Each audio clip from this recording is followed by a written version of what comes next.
பப்பாளி மரம். இது ஆண் பப்பாளி. தென்னாக்கில் முளைச்சது. பப்பாளி காய் காய்க்கும்னு பார்த்தோம், பழம் பழுக்கும் சாப்பிட்லான்னு பார்த்தோம். அது ஆண் பப்பாளி ஆகிவிட்டது. பூக்கள் அழகாக இருக்கிறது. நல்ல மனம், மல்லிப்பூ மாதிரி மணக்குது. இந்த பூ அழகாக இருக்குது பார்க்கறதுக்கு. வெட்டி போட மனம் இல்லாமல் இருக்கின்றது.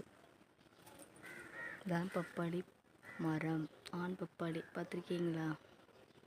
இதான் ஆண் பப்பாளி மரம்.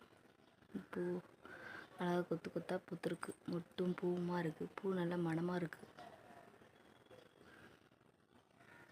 இவ்வளோ பெரிய மரம் வளர்ந்துருக்கு பாருங்கள்.